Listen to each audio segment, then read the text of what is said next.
Bien. Y la degeneración valvular mixomatosa es la más habitual y la que más se produce, según las estadísticas, el 75% de las enfermedades cardiovasculares que se ven en pequeños animales es la insuficiencia valvular mitral mixomatosa.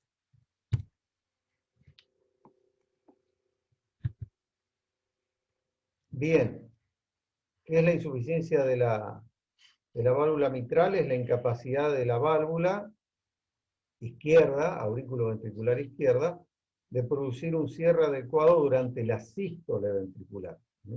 Por lo tanto, el flujo de sangre está permitido desde el ventrículo hacia con un sentido de regurgitación hacia la aurícula izquierda. Pero, de cualquier manera, puede ser primaria o secundaria, es decir, no solamente la degeneración de la válvula es la única patología. Dentro de las patologías primarias, podemos ver, bueno, la degeneración mixomatosa es la más frecuente, pero también podemos encontrar endocarditis bacteriana y tumores que estén afectando a la válvula en forma primaria. Y en forma secundaria, esto significa que no afecta a la válvula directamente, sino que se modifica las estructuras que están en relación a la válvula y por lo tanto pueden hacer que se produzca esta insuficiencia. Por ejemplo, una cardiomiopatía dilatada, donde se exagera en la dilatación de del ventrículo y de las aurículas, a veces se dilata tanto en un momento que la coaptación de las válvulas no se realiza y por lo tanto puede haber un reflujo de los mismos. También la cardiomiopatía hipertrófica, en este caso se modifica el tamaño de los músculos papilares de donde salen las cuerdas tendinosas y esto hace que se prolapse las válvulas hacia la aurícula y permita un reflujo. También la ruptura de los músculos papilares o las rupturas de las cuerdas tendinosas. ¿De qué se compone el aparato mitral? Es decir, el aparato mitral no es solamente la válvula. Está compuesto por la pared posterior de la aurícula izquierda, el anillo valvular, de donde se desprendería, digamos, se despeja el endocardio que está pegado al músculo y va a formar las válvulas, alrededor se forma un anillo, la misma válvula mitral, por supuesto, las cuerdas tendinosas que sostienen a las válvulas desde los ventrículos para que no se prolapsen hacia las aurículas, los músculos papilares, que es donde se insertan estas cuerdas tendinosas, y también la pared libre del ventrículo izquierdo. Es decir, para repasar, esta es la válvula mitral, el anillo, la pared de la aurícula izquierda, la pared libre del ventrículo, los músculos papilares, las cuerdas tendinosas y las mismas válvulas. Es bastante sencillo de entender. Acá un preparado anatómico, podemos ver que se seccionaron los músculos papilares, estas son las cuerdas tendinosas, las válvulas, esto es la aurícula, la pared posterior de la aurícula izquierda, y esta es la válvula.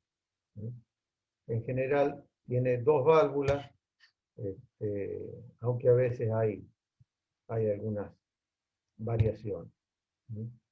Simplemente esto para mostrarle, porque no quería perder la oportunidad, una foto que obtuvo el doctor Perusia. Voy a pasar la siguiente porque se ve mucho mejor. En esta se ve bien. Esto es una endocarditis, tanto del lado derecho las endocarditis es de un bovino adulto. Las endocarditis en bovinos es mucho más frecuente del lado derecho que del izquierdo, de cualquier manera que había de los dos lados afectados.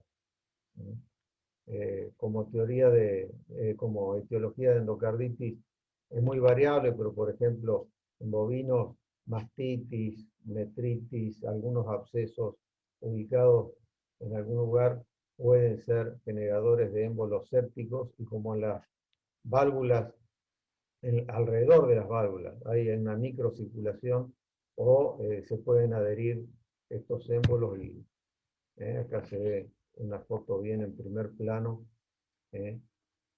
Son como vegetaciones. Incluso es frecuente que estos se liberen émbolos sépticos de acá y produzcan abscesos incluso pulmonares, si es en el circuito menor, o pueden producir trombos sépticos e ir al riñón.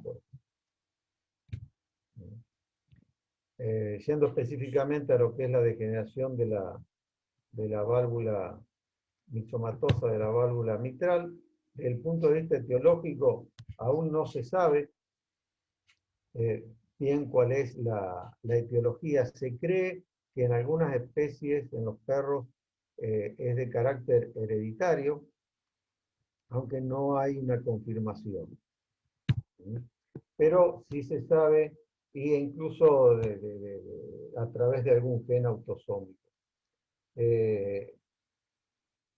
Lo que se produce es una normalidad bioquímica, principalmente en el colágeno, y también lo que habría es que estos animales en general tendrían una discolanogénesis, que es una alteración en la síntesis del mismo colágeno.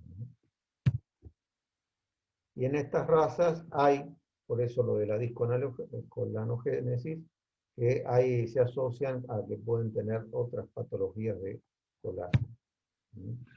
Acá pueden ver perfectamente un ventrículo izquierdo dilatado y una ya enfermedad valvular mixomatosa avanzada. Esta foto desde del libro de Bellereñán.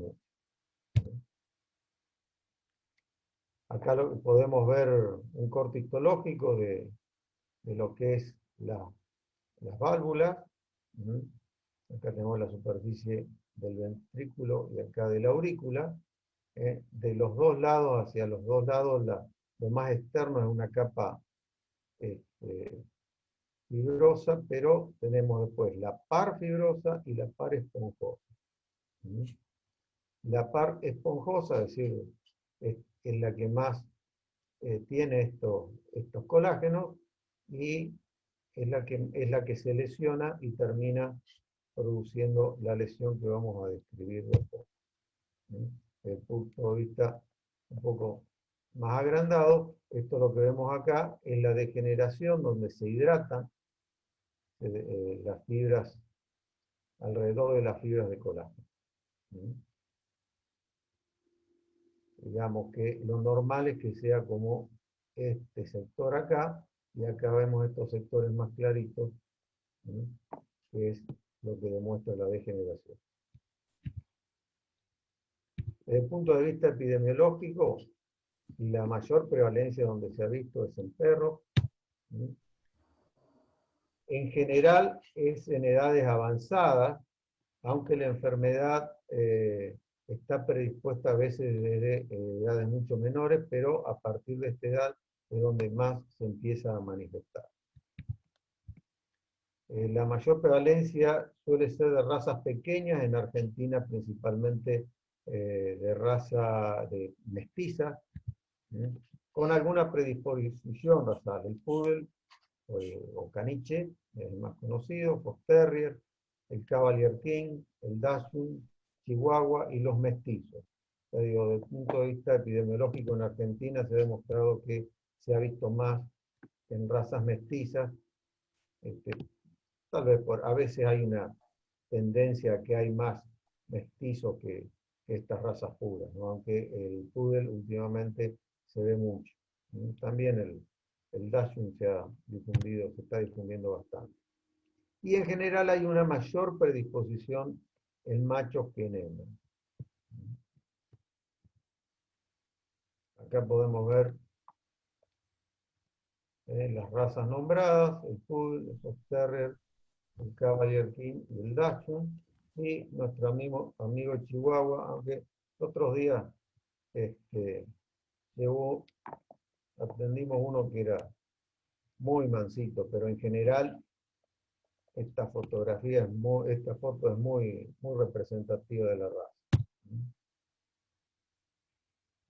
Bien, desde el punto de vista de la patogenia, de cómo se va formando, las lesiones empiezan muy de a poco en la par esponjosa, lesiones muy pequeñas, puntiformes, pero se van agrupando y formando nódulos cada vez más grandes, y hasta que esas áreas más grandes van produciendo laxitud, y después esto se va produciendo una retracción desde el borde de la válvula, y se va retrayendo, y es lo que va permitiendo que el cierre de la válvula no sea eficiente y permita el reflujo. Esto es muy lento, es una enfermedad de tipo crónico. Después vamos a ver bien cómo se clasifica y nos vamos a dar cuenta de ello.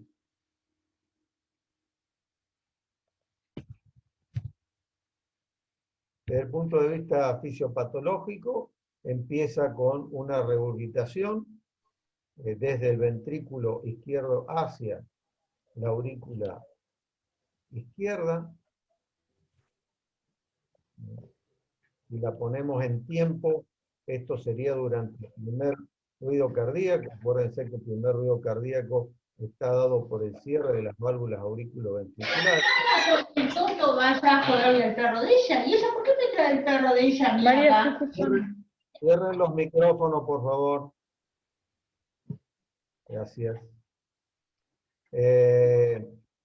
Decía que hay una regurgitación desde el ventrículo hacia la aurícula, coincidiendo con el primer ruido cardíaco, porque el primer ruido, acuérdense que está dado por el cierre de las válvulas auriculoventriculares. Esto es lo que determina que a la ocultación escuchemos lo que denominamos un soplo. Después vamos a repasar un poco qué son los soplos. Por lo tanto, al haber un pasaje desde el volumen que tiene el ventrículo izquierdo, que normalmente sale todo, queda un volumen residual, pero sale hacia la aorta, porque la semilunar aórtica se abre, si no se cierra bien la auriculoventricular, permite ese reflujo. Por lo tanto, lo que hace que salga menos volumen a través para la aorta y disminuya el gasto cardíaco, en este caso del ventrículo izquierdo.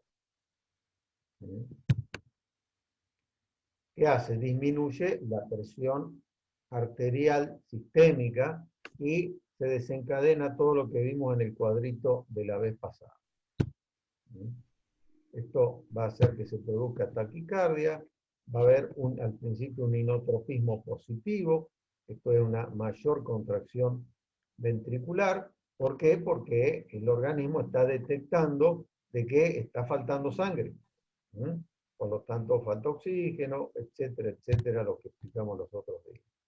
Y también veíamos que en ese cuadrito se activaban todos los mecanismos de adaptación, y dentro de los mismos una vasoconstricción periférica, porque para mantener la presión en los órganos principales donde no puede faltar irrigación, como es corazón, cerebro y pulmón.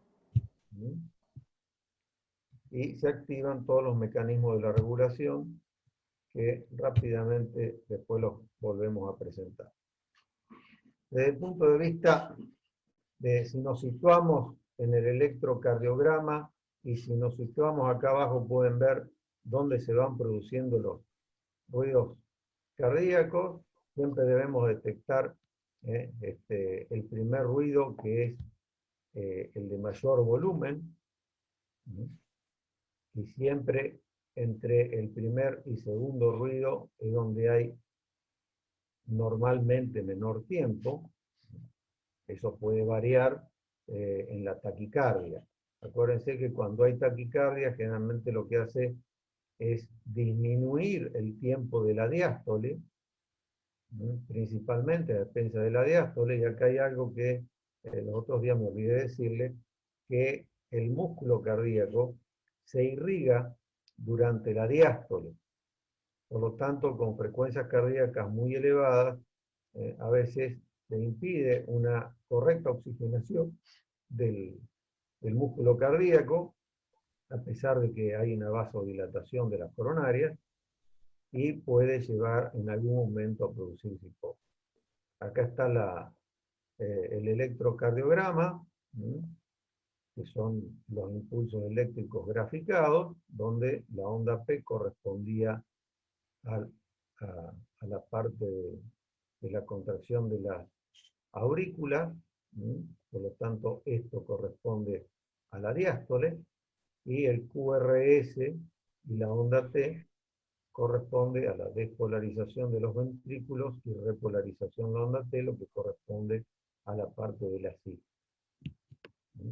Recuerden que el segundo ruido cardíaco está dado por el cierre de las válvulas semilunares, aórtica y pulmonar. Después está el tercer y cuarto ruido, que es por el pasaje, el tercero, que no son audibles normalmente en algunas patologías cuando hay un aumento de los volúmenes de las cavidades cardíacas, a veces se pueden llegar a ocultar, es por el pasaje más brusco de sangre hacia el ventrículo y por la vibración de las paredes de las aurículas cuando se contrae al final para cargar más rápidamente el ventrículo.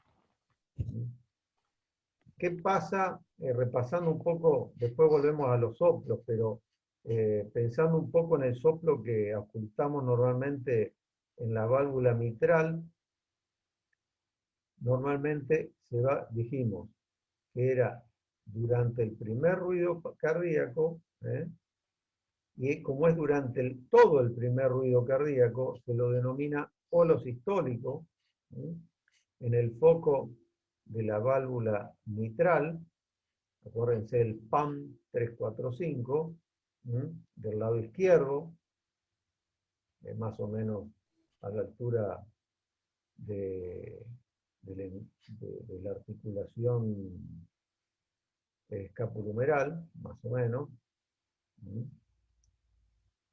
Y es un soplo de regurgitación, es decir, que va desde el ventrículo hacia la aurícula. Por lo tanto, es lo que denominan en algunos lugares que es hacia la base del corazón. Y acá se denomina que es el meseta, queriendo describir que el soplo es parejo durante toda la sístole, durante todo el momento que se lo escucha, es un soplo muy parejo. También, por supuesto, no solamente va a ocurrir en la válvula mitral, si van al foco del lado derecho de la tricúspide, que está ubicado en ese lugar, puede producirse en la tricúspide. También les quería decir que desde el punto de vista epidemiológico, esta degeneración mixomatosa en un 60% se da en la válvula mitral y es como más se lo describe. Esto no descarta de que se produzca en las dos válvulas, en la mitral y en la tricúspide o aurículo ventricular derecha, y en un 10% se da solamente en la derecha, en muy pocos animales. Así que no descarten de que solamente se va a producir en la izquierda. Siguiendo para hacer una comparación con otro soplo y otras válvulas, por ejemplo, el soplo holosistólico de eyección en una estenosis aórtica y en una estenosis pulmonar. Ahora nos vamos a cambiar de posición las válvulas. En la válvula de la pulmonar, que sale del ventrículo derecho, de la arteria pulmonar, o la válvula aórtica, que sale del ventrículo izquierdo. Se abren durante la sístole, y si hay una estenosis significa que no se abren bien. Y como no se abren bien, el orificio está de menor tamaño y tiene que el ventrículo hacer más fuerza, cuesta que salga sangre, por eso al principio como que le empieza a costar, y en pleno desarrollo de la sístole, cuanto más se escucha el soplo, y después por una menor volumen de sangre, va disminuyendo en su tono hasta que se cierran las válvulas y se deja de ocultar. Por eso también es holosistólico, pero en la proyección de la pulmonar, si está afectada desde el lado derecho, o de la aórtica, si es del lado izquierdo.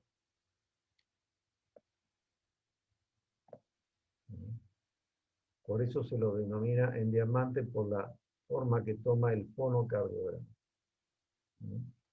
También, hablando de soplos, otro soplo que podemos ocultar, generalmente esto se produce en animales de corta edad, pero simplemente para hacer una comparación de soplos, es el soplo que se produce en el conducto arterioso persistente. Como les explicaba los otros días, en la circulación fetal esquiva el pulmón, solamente una pequeña, un 5 o 10% va de sangre al pulmón para que se irrigue, pero después el resto de la sangre, como el feto tiene oxigenación a través de la placenta, no es necesaria la circulación pulmonar y se desvía la sangre a través del conducto arterioso, un conducto muscular, que conecta la arteria pulmonar con la arteria aorta. Entonces pasa desde el ventrículo izquierdo, arteria pulmonar, conducto arterioso, aorta, y sigue la circulación mayor. Cuando nace el animal que expande los pulmones, la presión a nivel pulmonar hace que en la arteria pulmonar baje la presión y empiece a ir sangre hacia los pulmones, por lo tanto se convierte a partir de ahí en el sistema de baja presión. Baja como 5 veces la presión con respecto a la que tenía. Y eso hace que este conducto, a través de un sistema y por las prostaglandinas, etcétera, se cierra alrededor de las 24 horas de nacido. Cuando hay algún problema, generalmente esto es hereditario. Estaba leyendo una estadística que un perro, que esto se produce más en machos también que en hembras, un perro con conducto arterioso persistente puede transmitir a su descendencia, porque es autosómico dominante, puede transmitir a su descendencia hasta un 20%. Es decir, que 1 de cada 5 cachorros van a ser con conducto arterioso persistente. Esto es lo que se denomina el soplo de maquinaria, que se escucha durante la sístole y durante la diástole. Guarda que esta enfermedad, cuando progresa, si es muy grande este conducto arterioso, porque se clasifica, hay una clasificación, cuando es muy grave y es muy grande, el soplo puede no escucharse. Pero bueno. Un soplo diastólico temprano se produce en la insuficiencia aórtica y pulmonar. Decía acá, las válvulas aórtica o pulmonar no cierran bien, y es lo que se llama en discrescento. ¿Por qué?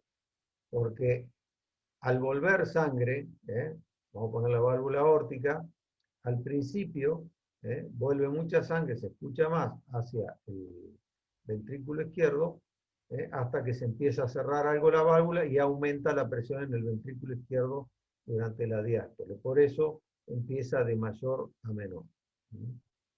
Entonces ahí se produce diastólico. Bueno, y en algunos casos la válvula aórtica puede sufrir tanto de insuficiencia como de estenosis. Por eso acá describe un soplo combinado.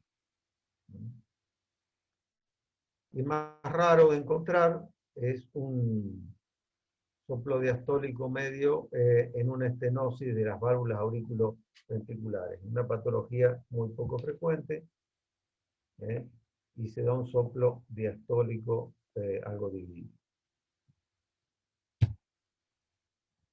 Ya dije, nombramos los sistemas de regulación de corto y largo plazo que se ponen en juego en toda insuficiencia cardíaca. Por lo tanto, acá, como es crónica, aclaro que esto se va produciendo en forma muy lenta y pausada. Vamos a ver ahora, había una clasificación hace mucho tiempo por un instituto, ahora hicieron otra, así que la otra la descargué. Se las nombro que había otra porque del ISACH, porque en alguna bibliografía la van a encontrar. Yo les doy la clasificación nueva, es un poquito más descriptiva y al mismo tiempo que la vamos clasificando, es útil porque vamos viendo el tratamiento. Y los signos clínicos, por supuesto. La clasificación está hecha por este colegio, la asociación que se me tapó por un cuadrito, está en inglés. Son 6 clases, está dividido en 6 clases. En realidad son la A, la B, la C y la D, y la B, la C y la D la subdividen.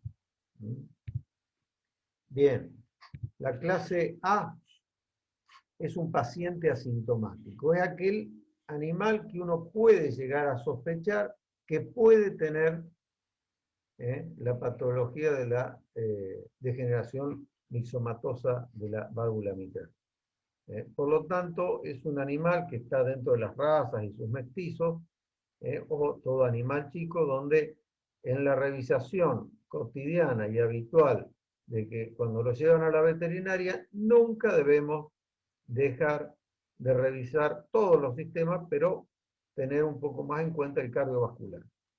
Ya como le dije el otro día, para ocultar tranquilo un animal aparte del ambiente tranquilo, que el dueño no los hable, si los habla cuando están ocultando, no le den bolilla, hagan de cuenta de que no, ustedes no lo escuchan, nunca le respondan.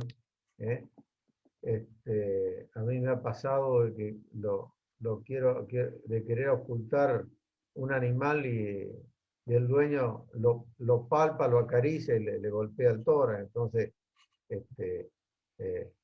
hay que, tiene que ser lo más tranquilo posible, menor ruido posible. ¿Por qué? Porque a veces aparecen características muy, muy finas. En el caso de la clase A, no hay signos de patología, pero es un paciente en riesgo. Por lo tanto, esto no requiere, por supuesto, ningún tratamiento, sí los controles. Ya la clase B tenemos el B1. Lo único que se puede ocultar es un soplo muy tenue, clase de tipo 1 o 2 sobre 6. Después los clasificamos otra vez a los soplos, vamos a repasar. Pero grado 1 o 2. Por lo tanto, ojo, el grado 1 o 2 no se oculta así nomás, como que ponen el estetoscopio y ya lo están ocultando. Hay que ser muy pacientes y escuchar durante 2, 3, 4 minutos, de un lado, del otro si quieren, pero comparen, por si tienen dudas. Lo que tienen que hacer es cerrar la boca, a veces tapar la nariz, evitar que respire. A veces cuando vienen cansados, a veces los traen caminando a los perros, están agitados, déjenlos descansar un poco en el consultorio y después recién lo ocultan, porque a veces el soplo de grado 1 no es tan sencillo de detectar. Estos animales no requieren necesariamente un tratamiento. Lo que podría llegar a hacerse siempre, que es útil, depende la comida que les estén dando. A veces son personas que le dan mucho de las sobras de las comidas y en algunos casos están muy saladas. Por lo tanto, lo que hay que hacer es evitar que se dé exceso de sal, porque a la larga esto contribuye a que se produzca más rápido la patología. Ya la clase B2 ya tiene un soplo mitral, pero más suave moderado, ya de grado 2 o 3. Entonces, lo que hay que hacer acá es ya sacar una radiografía. En el otro no quiere decir que no la vayan a sacar, pero no hay una radiografía y pueden hacer una ecografía, en el otro no hay evidencia de que haya agrandamiento. Si ya hay una evidencia de que hay una cardiomegalia, y pueden medir las cámaras, hacer una ecografía si pueden, ya estamos en una categoría más avanzada. Acá es donde algunos autores ponen en evidencia de que usar o no usar los inhibidores de la enzima inhibidora de angiotensina, los famosos IECA, enalapril, captopril, etc. Así que eso está en discusión, pero ante la duda a veces algunos autores ya lo empiezan a utilizar. Bien, ya con una insuficiencia cardíaca instalada, el paciente de clase CA ya es una insuficiencia en fase aguda, donde acá requiere un tratamiento, hasta a veces si lo traen y están descompensados y llega a la clínica, a veces puede llegar a requerir algo de oxígeno, pero lo evidente es que hay una intolerancia al ejercicio, puede haber congestión pulmonar que se puede detectar clínicamente por tos y radiográficamente por los pulmones con edema, y ya el soplo es de mayor grado, es 3 a 4. En este caso sí está indicado usar los famosos IECAS y también el Pimobendan. En realidad el Pimobendan algunos cardiólogos lo dejan ya para estadios muy avanzados de la insuficiencia cardíaca. El Pimobendan, lo que es un inotrópico positivo, ayuda a la entrada de calcio, es mucho más eficiente lo que hacía la digoxina, cuando usábamos la digoxina, y es un vasodilatador, tanto venoso como arterial. También hay algunos estudios de que indican al Pimobendan para usar en las categorías previas a esto. Bueno, eso está un poco discutido porque obviamente los que promocionan eso son el laboratorio que vende el Pimobendan. No es una droga muy económica, claro. Y ya el paciente de clase CC, que es CC por crónica, ya es un paciente que está con en su casa, en el domicilio, pero con tratamiento específico ya por boca de los IECAS. En este caso, a veces este paciente con insuficiencia cardíaca en fase aguda puede llegar a veces a requerir algún tratamiento tópico, digamos, de furosemida, pero no siempre es necesario. Bien. Por supuesto que ya a nivel, cuando estamos en la clase B, aparte de los IECA, acá empezamos a hacer un tratamiento necesariamente útil de la alimentación. Vienen alimentos balanceados para cardiópatas. Esto es más común en razas chicas. Si hay cardiópatas en general, no cualquier cardiópata que necesite que sea de razas grandes, al principio llevan una bolsa, pero la bolsa, les aclaro, el kilo vale 4 veces lo que vale cualquier alimento de premium para arriba. Por lo tanto, es bastante oneroso. Así que muchas veces lo empiezan a llevar y después hay que darles otra opción. Y la opción es que que le preparen comida en la casa, pero que no sea con agregado de sal.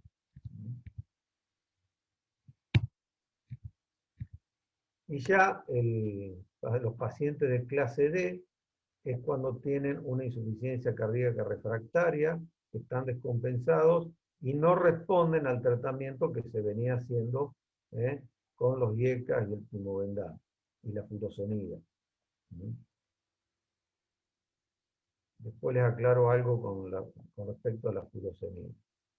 Estos pacientes ya están hospitalizados, esto sí o sí requiere oxigenoterapia, y a ver si ¿cuál es la idea de este paciente? Lograr estabilizarlo y mantenerlo después con control estricto, que nada de paseo, nada, y tratar de mantenerlo en una clase C. Estos a veces requieren un nitroprusiato de sodio, que es un vasodilatador, tanto arterial como venoso, por infusión continua. Y si está comprometido el pulmón con edema, a veces la infusión continua de furosemida también es recomendada. Y el paciente clase C puede seguir tratamiento ambulatorio en el lugar, con furosemida, IECAT y Fimovendan. Muy severa la restricción de sodio, pero guarda sin agregado. Con que el alimento tenga lo justo y necesario, es suficiente. Acá, fíjense que dice espironolactona. La furosemida, ¿cuál es el drama que tiene? Que es un diurético donde pierde mucho potasio. A veces esto es importante, la pérdida de potasio puede llegar a la hipopotasemia, cosa que es contraproducente, y se saca la furosemida y se agrega la espironolactona, pero, a ver, la espironolactona, la dosis diurética es de 2 miligramos kilo. Esta es una dosis que tiene doble efecto. Uno, efecto antialdosterona. Que los IECA ya tienen un efecto antialdosterona. Pero esto es mucho más específica porque a veces la aldosterona no se produce solamente en la adrenal, sino que hay otros focos donde puede producirlo, incluso hablan de los músculos, y esa aldosterona no es inhibida por los IECA. En cambio, la espironolactona también. Y también, como los IECAs, como efecto secundario, tienen aparentemente un efecto fibrótico sobre el músculo cardíaco, la espironolactona tendría un efecto antifibrótico. Por eso vienen combinadas, la mayoría de los IECAs vienen combinados con la espironolactona a esta dosis, 0,5 miligramos por kilo.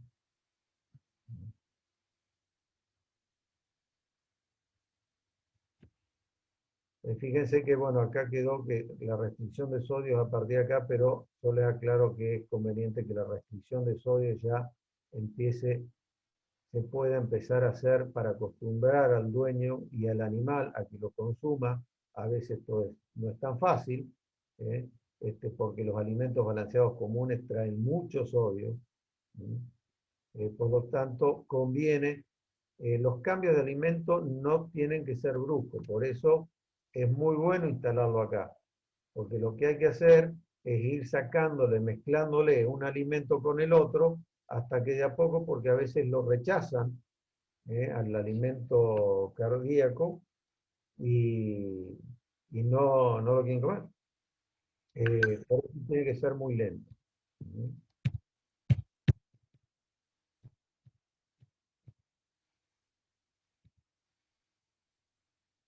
Bien, a veces estos pacientes, ¿cuál es el punto de vista fisiopatológico?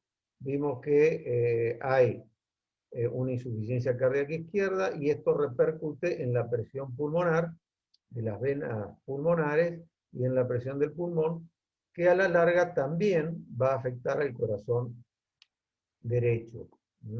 A veces estos pacientes tienen efusiones pleurales, incluso pericárdicas, que complican la situación e inclusive llegan a dar signos de insuficiencia cardíaca derecha hasta con ascitis.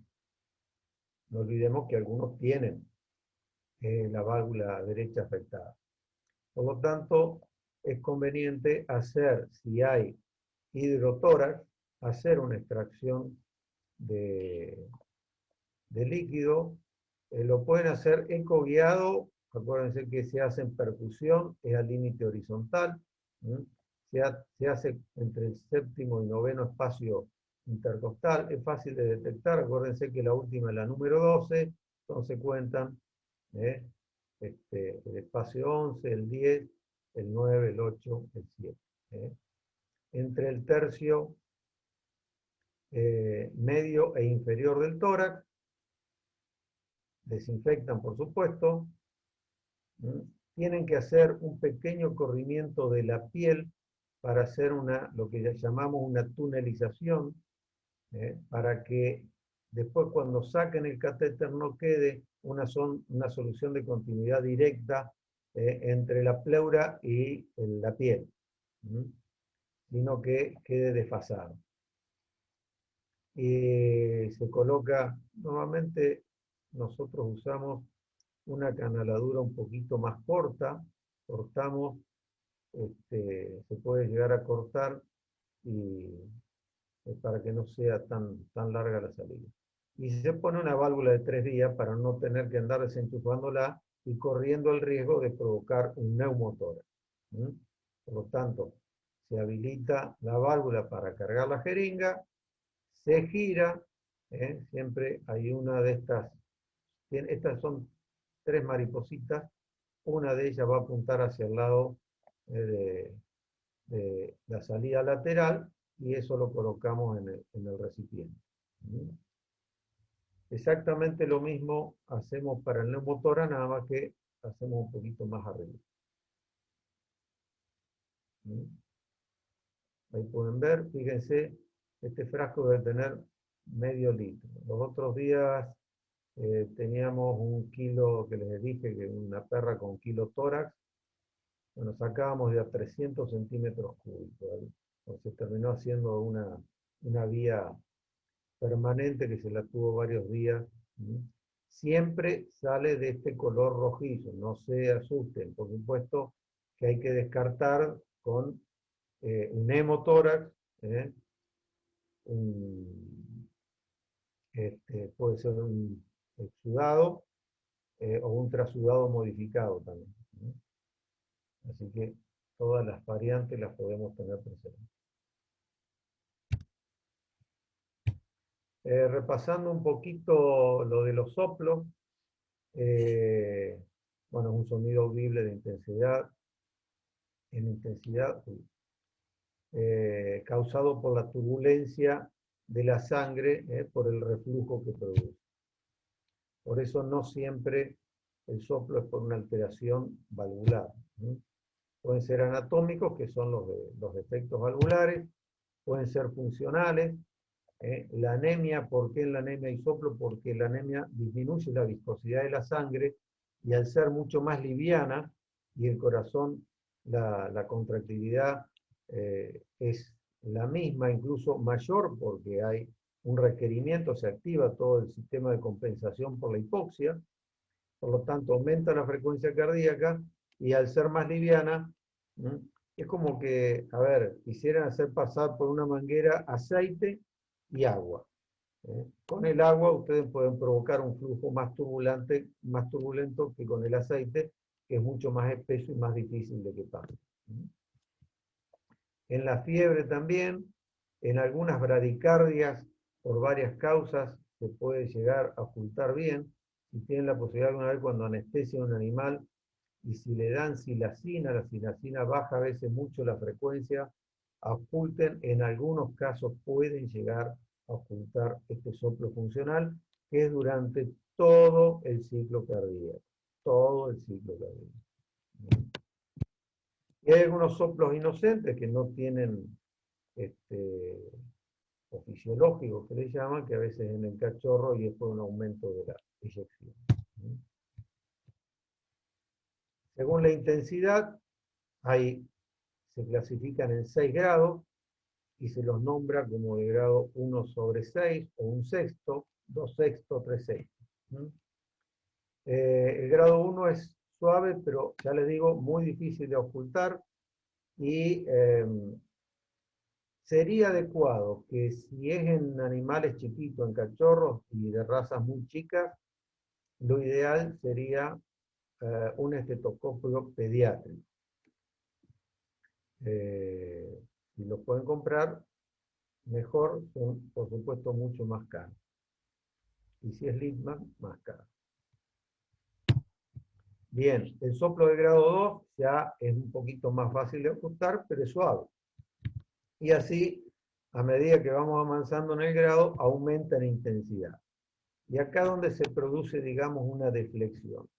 El soplo de cuarto grado, es decir, una pena, pone el estetoscopio, incluso si es de la mitral, que se escucha del lado izquierdo, van al lado derecho y lo escuchan también, con menor intensidad, pero lo escuchan, es bien audible, pero no tiene frémito. Es decir, el frémito es que cuando ustedes arriman la mano sobre el tórax, sienten la vibración del tórax en la zona de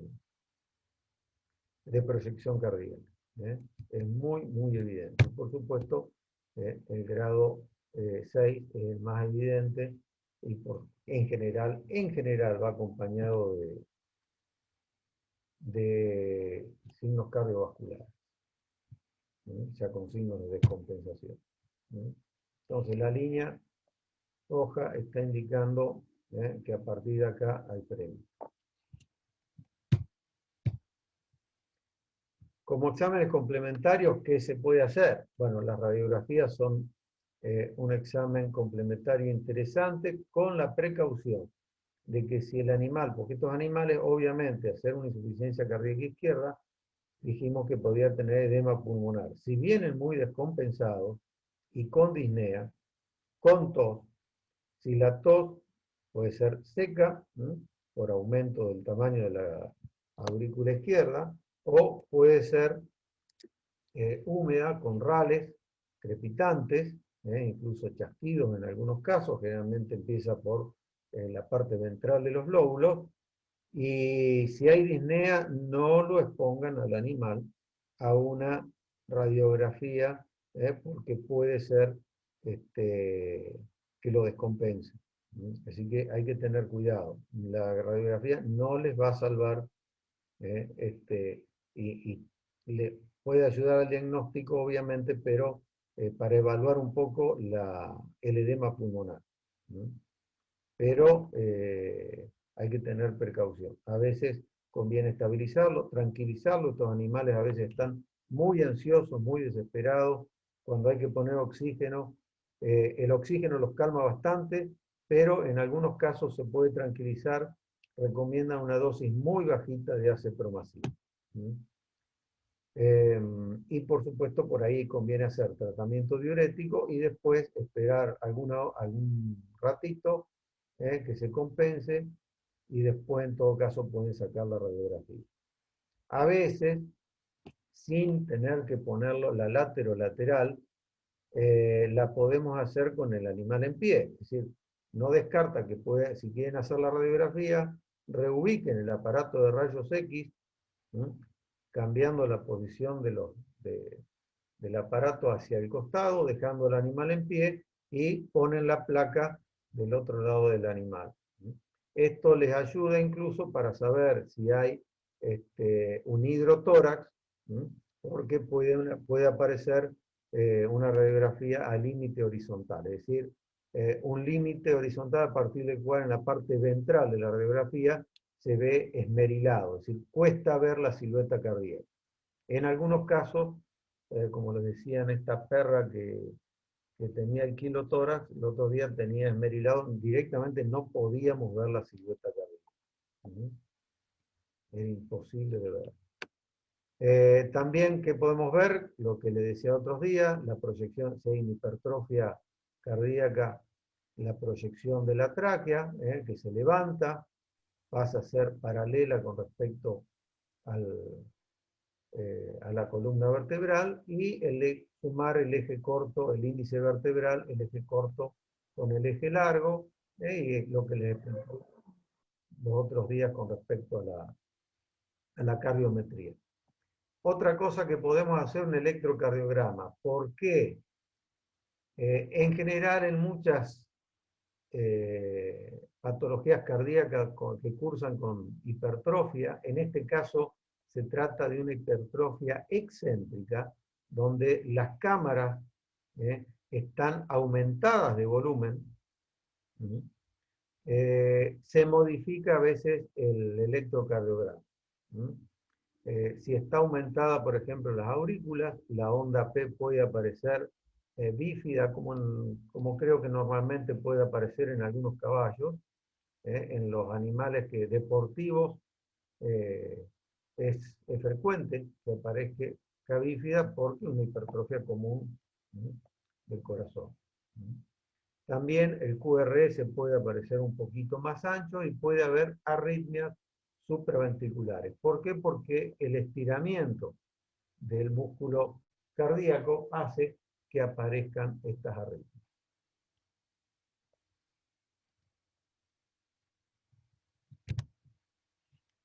Y hoy en día se usa mucho la ecocardiografía. En general se puede hacer con el animal en estación sin ningún problema.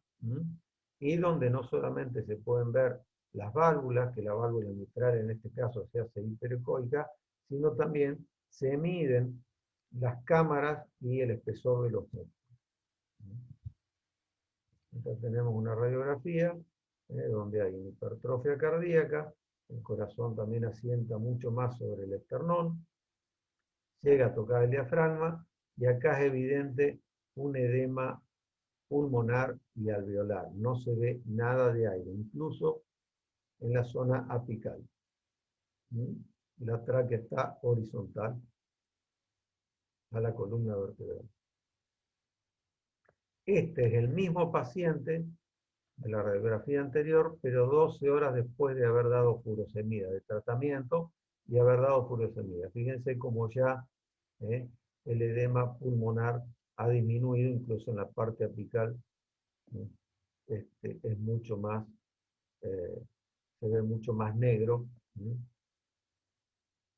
Fíjense en la tráquea acá cómo se superpone, que no se ve nítidamente negra. Ahora les paso una radiografía normal, una radiografía normal. Fíjense que la tráquea, aparte de estar inclinada, se ve mucho más negra que esta.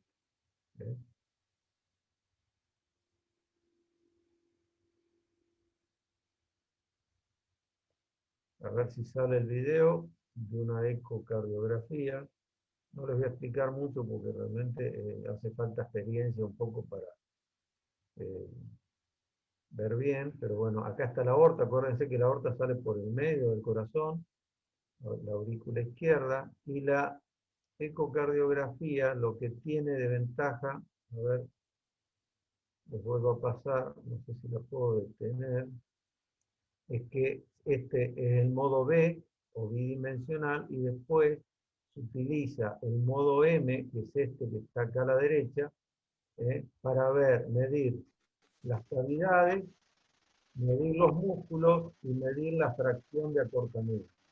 Cuando hay una dilatación cardíaca, es mucho más evidente, por ejemplo, en la cardiomiopatía dilatada, que es poco frecuente, la fracción de acortamiento está muy disminuida.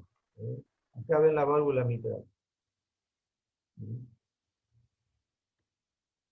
Si no me equivoco, no la puedo frenar.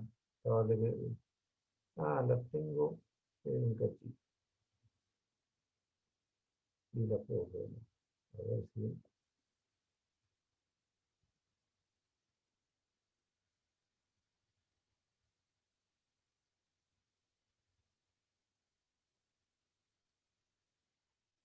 Este es el modo M, que lo hace el mismo ecógrafo, lo pone en modo M y miden las distintas cámaras, los músculos. Alejandro, perdón, no sé si a mí, pero no se ve. Ah, no, claro, disculpa, porque no lo, claro, yo lo abrí desde el PowerPoint, pero resulta que me lo abre por otro lado y no me lo comparte. Está bien, gracias Pablo. No, por favor. No sé si lo voy a ver si me aparece.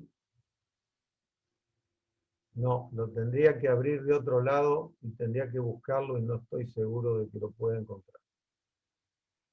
No me di cuenta de abrirlo. De abrir. Bueno. La vemos otra vez. Les aclaro, la ecocardiografía es una, en realidad hay que especializarse, no es una cosa sencilla de interpretar, pero sepan que se pueden medir las cavidades, se puede ver funcionar el corazón en forma directa. Si no me equivoco, es la válvula mitral hiperecoica que les decía hoy, y de que ahí está, y que no tiene un cierre perfecto. Y esta es la forma M que se altera. Cuando están dilatadas mucho las cavidades, se mide la fracción de acortamiento. Por ejemplo, la fracción de acortamiento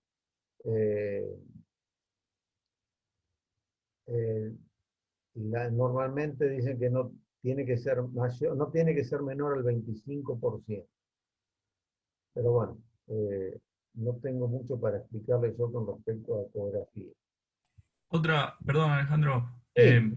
otra cosa, estamos nosotros, bueno, empezamos a ponernos a estudiar en equino, que tampoco hay mucho sobre eso, pero se hace mucho para lo que es insuficiencia para el reflujo, el Doppler color, ahora el ecógrafo nuevo.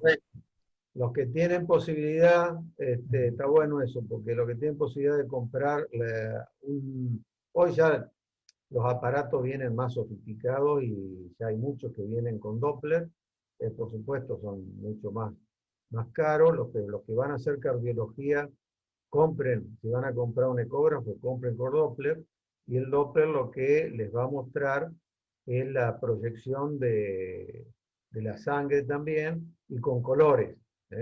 Siempre el color amarillo pasa al rojo, les marca el flujo turbulento y hacia dónde se dirige la sangre.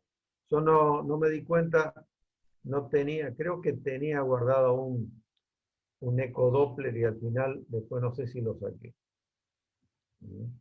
Pero bueno, de cualquier manera hoy por internet pueden entrar y van a ver algunos seguramente que en YouTube es más fácil de ver. ¿Con qué tenemos que hacer diagnósticos diferenciales? Con las endocarditis.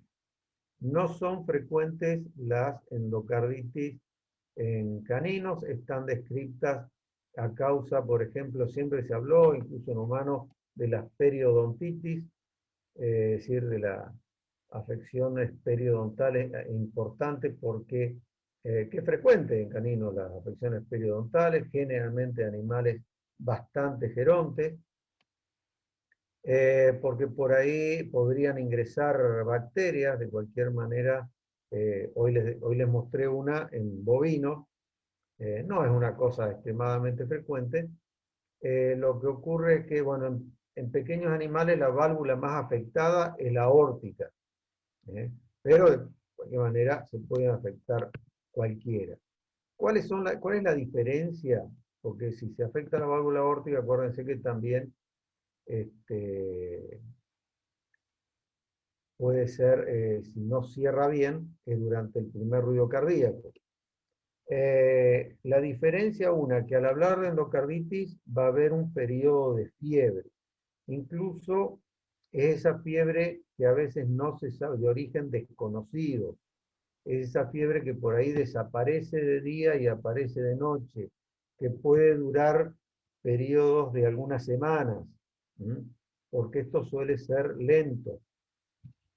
Incluso cuando se empiezan a inflamar las válvulas, al inflamarse la válvula, el ruido del cierre de las válvulas a veces se afecta, por ejemplo, a las auriculoventriculares, el ruido del cierre es menor, porque vibran menos. Así que tengan en cuenta eso. Y después aparecen los soplos. Son muy difíciles de tratar, a veces hay que hacer hemocultivo para ver cuál es el microorganismo, y los tratamientos, es importante el diagnóstico, porque el tratamiento puede durar mes y medio, 2 meses, dependiendo del microorganismo. Incluso en algunos casos hasta se llega a hacer antibiótico endovenoso. También hay que hacer un diferencial con la miocardiopatía dilatada.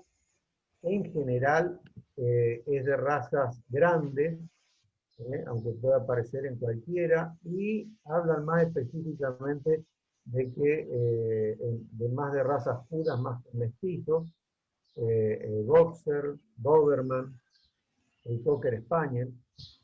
Esta miocardiopatía era muy frecuente en gatos a causa de la carencia de taurina, y hoy en día ya se cree que en el Cocker Spaniel y en el Golden Retriever hay que analizar, y hasta uno de los análisis que se puede solicitar es medir la taurina, porque también se cree que puede estar influenciado por la carencia de taurina en el Cocker Spaniel, y ya algunos hablan del Golden Retriever. En general también es producida más en machos que en hembras. También es muy lenta, es crónica, y lo que no hay al principio es soplo. Pero ya cuando está muy descompensada, sí empieza a haber un soplo mitral de regurgitación, igual que la degenerativa, porque no porque esté alterada la válvula en sí, sino que se separan tanto. El anillo de la válvula mitral está tan distendido que no alcanzan a cerrar las válvulas.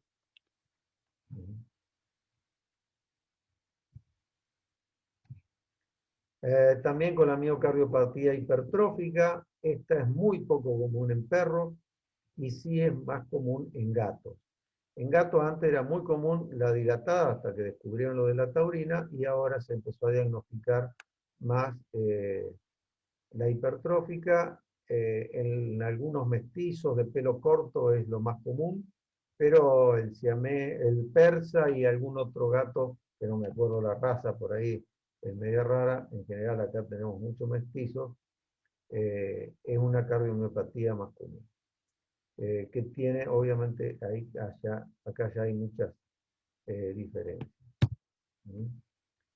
Con otra cosa que tenemos que hacer diferencial, que da un poco más signología de insuficiencia cardíaca derecha, pero también después afecta al pulmón, es con la dirofilariasis. Acá pueden ver una radiografía donde esto que aparece acá a los costados en la zona pulmonar, que el otro día nombramos que son las arterias pulmonares, los vasos pulmonares, están tortuosos. Vamos a ver la lateral, se ve mucho más.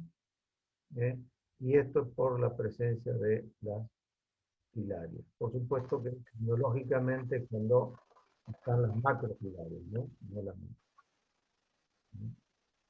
Y en estos casos, por supuesto, tenemos una anamnesis, etcétera, etcétera, de dónde pueden provenir, porque hay zonas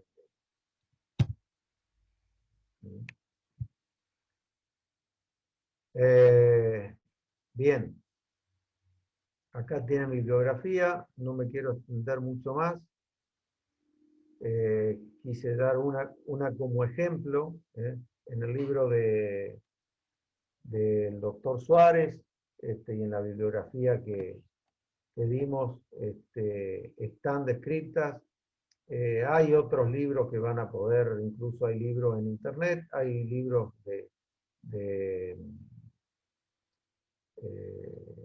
arritmias y de electrocardiograma que pueden bajar al que le guste. Están muy buenos. El doctor Suárez toca, por supuesto, un poco por arriba algunos temas más que otros. Si quieren profundizar, les recomiendo este libro. Es un poco más viejo, pero es mucho más amplio en toda la descripción de todas las patologías. El Couto también, también, por supuesto, el Ettinger, pero el Couto también pueden leerlo, encara la patología desde otro punto de vista. Y no sé, Pablo, vos si por ahí me puede dar alguna referencia, estaría bueno por ahí, porque en Equino por ahí las cardiopatías son distintas, por ahí las arritmias, no sé si es alguna de las cosas que puede llegar a ser más frecuente que otras Sí, sí. enfermedades. No, pero está re bien el RID, me parece bien. Sí, por ahí a veces tenemos algún bloqueo, pero bueno, no sé si es para meterse, que a veces son fisiológicos. Sí. Bueno, de Eh, hecho, por eso el otro día yo me puse porque sale en la... dentro de la bibliografía del entorno virtual, creo, si mi memoria no me falla, bajé uno de ecocardiografía, de cardiología equina, que da un pantallazo, y de ahí creo que saqué la foto del holter que le están haciendo el electro y el holter que le hacen a los caballos. sí, exactamente, exactamente. Sí, incluso, bueno, es un poco discusión también, hasta el bloqueo de segundo grado, algunos lo consideran hasta fisiológico, por el alto tono vagal que tienen los equinos. Claro, eso es lo que hay que tener en cuenta en los equinos, que tiene un tono vagal importante. Exactamente. Más en los equinos deportivos, porque el corazón es Ujú. mucho más grande eh, eh, que otros y pasa en humanos también. Sí, exactamente, se adapta, se Es lo comienza que se conoce, es lo que se conoce como corazón de atleta. ¿Mm? adaptación al ejercicio, sí, al entrenamiento. Exactamente, porque evidentemente acá con respecto, hablando de esto y del entrenamiento y de la hipertrofia, que en este caso el corazón de atleta es una hipertrofia fisiológica, pero tengamos en cuenta una cosa. Eh, a veces el exceso de entrenamiento, y esto lo digo para humanos también, el exceso de entrenamiento hace que ¿por qué se hipertrofia el corazón? Por los periodos de hipoxia que se producen, es decir, el entrenamiento puede ser aeróbico o anaeróbico. Por supuesto que si quieren lograr un poco de hipertrofia muscular para tener más fuerza, se requiere algo de anaeróbico para que vaya estimulando la hipertrofia muscular, pero eso tiene que ir acompañado de una irrigación de ese músculo.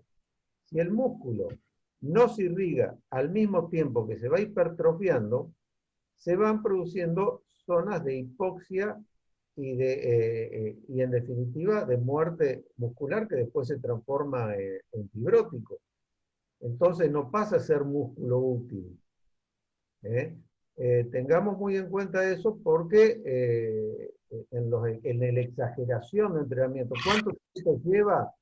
Miren, en esto de la pandemia ha hecho popular algunas cosas y con respecto a los deportistas olímpicos saltó este tema. Los deportistas olímpicos para volver a recuperar el estado previo necesitan 4 meses de entrenamiento. ¿eh? Este, es el tiempo mínimo para el cual requieren que otra vez todo el organismo y la circulación se vuelva a adaptar. No sé si Pablo, vos por ahí, que andás un poco más con el tema de los caballos y deportivos, un poco coincide con esto, Sí, pero perfecto la explicación, sí. Sí, y a nivel muscular, a nivel sanguíneo también, a nivel muscular comienza una neovascularización que obviamente no se va de una semana para el otro. no, Incluso hasta es la lento. capacidad del eritrocito en entregar el oxígeno de la hemoglobina, hay cambios hasta microscópicos que llevan tiempo. Ajá, claro. La actividad de la mitocondria, de la producción del ATP y sin ni hablar que lleva meses, como bien decís. Sí, sí, sí. Así es. Que en el tema deportivo de algunos perros, como los galgos y algunos que compran algún caballo por ahí, quieren solucionarlo con una inyección. Sí, ¿No es cierto? sí, es cierto. Nunca me olvido, yo cursé, yo me recibí acá, pero cursé la clínica de Grande en Buenos Aires. Y me acuerdo que fuimos al hipódromo de Palermo y estuvimos ahí en los boxes viendo algún caballo. y un veterinario, no me acuerdo quién era un colaborador de la cátedra, no me acuerdo quién era, que atendía algunos caballos, tenía en un estudio.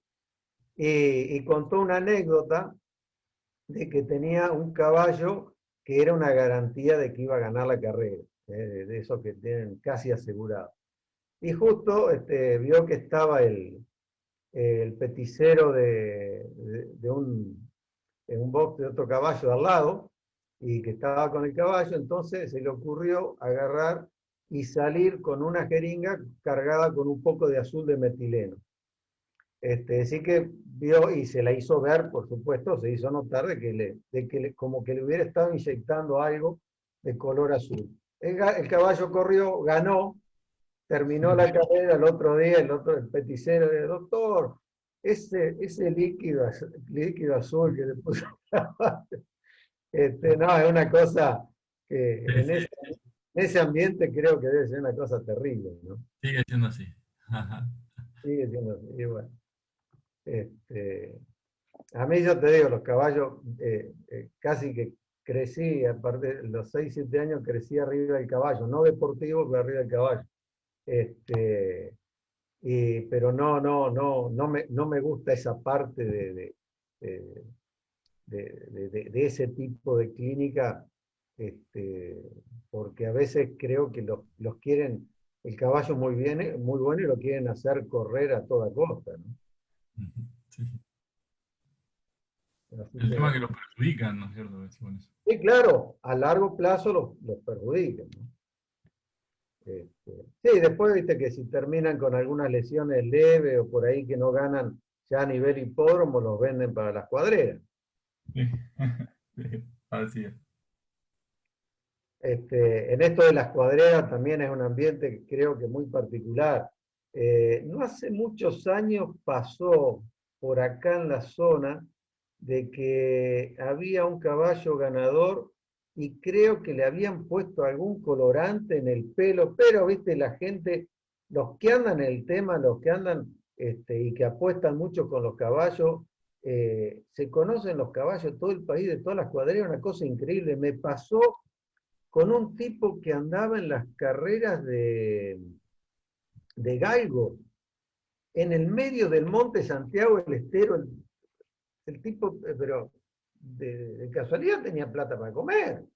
Los autos se caen a pedazos. Es una cosa que. Pero sabía todos los perros de Santiago, todos los perros de Córdoba, todos los perros que había en Santa Fe, se los conocía todos. Es una cosa que vos no podés creer. Apuestan hasta lo que no tienen. No, no. Este, pero bueno, por eso es un ambiente bastante difícil para moverlo, de moverse, la verdad que eh, deben tener que tener un carácter muy especial para manejar a la gente, ¿no? Sí. Hay que hablar con la verdad nomás y explicarle cómo es Sí, la sí, cosa. sí, sí, no quedó. Sí, Bueno, prof. sí, No, iba a decir algo, que por lo menos en el ambiente de los galgos, cuando le inyectan cosas para correr le dicen la chincha. No sé si en los sí, caballos también le dicen chincha. Sí, sí, sí. sí, vale, vale. Ok. En realidad, yo creo que en el ambiente de las apuestas hay algunos que apuestan para los caballos, hay algunos que apuestan para los perros, y es el mismo. Incluso en un momento, hace muchos años, no sé si se sigue dando, que hacían una competencia con los autos.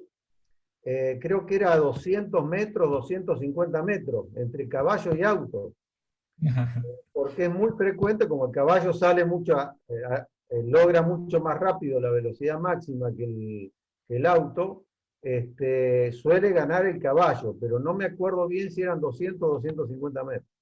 Sí, puede ser. Sí, también con motos, sí.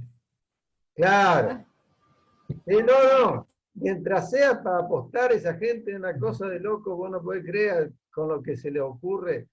Miren, en este ambiente yo he escuchado gente de provincia de Buenos Aires que ha recibido de herencia estancias, pero estancias grandes, le estoy hablando de miles de hectáreas, y las perdieron por las apuestas de los caballos.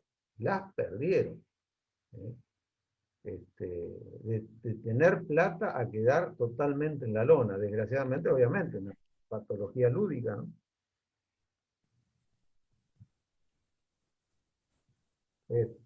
Una sola vez fui, y de casualidad, íbamos en colectivo con mi señora para el lado de los lagos Palermo, y se venía un tormentón terrible, y pasábamos justo frente al hipódromo, entonces nos bajamos. Nunca había entrado al hipódromo, así que entramos y creo que apostamos en una carrera, ni ganamos, no teníamos ni idea. Pero después de la carrera uno andaba por los pasillos gritando como loco había ganado. Este, pero es increíble cómo se conocen todos. Profe, disculpe, ¿podemos hacer un recreo? No, yo ya terminé, si yo quería hacer un Ah, recreo. Yo le dije que la clase era corta. Sí, no hay problema. Yo lo hago al recreo. Profe, ¿qué puso ahí recién? ¿La imagen? Otra frase. A ver esta. ¿Querés ver esa? Sí.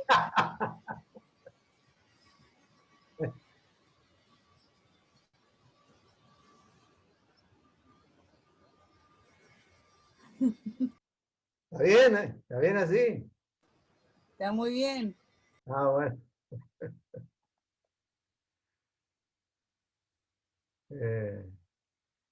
Moto, caballo y galgo. La miércoles. Están poniendo algo. Negro sería anecoico, sí. Negro en ecografía, el negro anecoico, y el bien clarito, bien blanco es hiperecoico.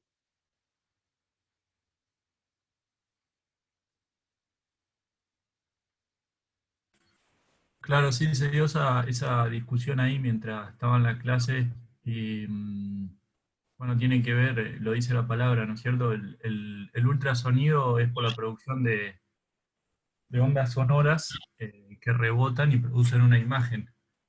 Aquellas que producen un color más blanco es porque la densidad hace que rebote más el eco, ¿no es cierto? Y por eso es hiperecoico. No lo quería interrumpir antes, doctor. No, interrumpí, no hay ningún problema. Sí, incluso en los líquidos de las cavidades, a veces hemos visto que cuando es pus, a veces se ven zonas por ahí hipoecoico porque rebota, porque Exacto. hay partículas que... lo bueno que la ecografía en algunos casos, acá algunas patologías como algunos tumores también puede llegar a ser algún diferencial.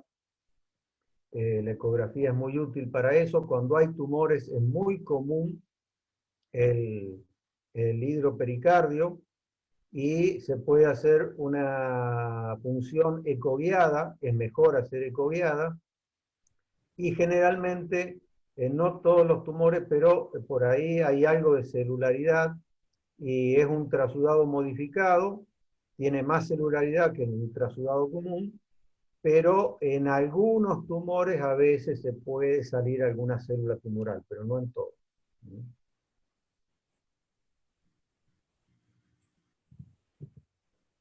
Bueno, ¿hay preguntas? profe, yo tenía una duda. Cuando mostró las radiografías que marcaba la diferencia entre la inclinación de la tráquea, Sí. y mostró que en el animal común la tráquea se veía bien negra o bien oscura, y en el animal afectado se podía ver algunas imágenes. ¿Eso tiene que ver con el edema?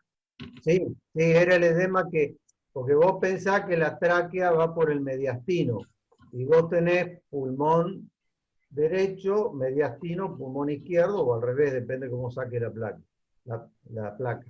Y evidentemente algo se le puede superponer a la translucidez de la tráquea y no a veces no se ve tan negra, porque vos en la radiografía también estás evaluando el mediastino.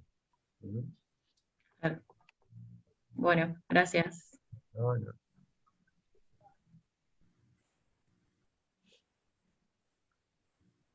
Bueno, ¿alguna otra pregunta?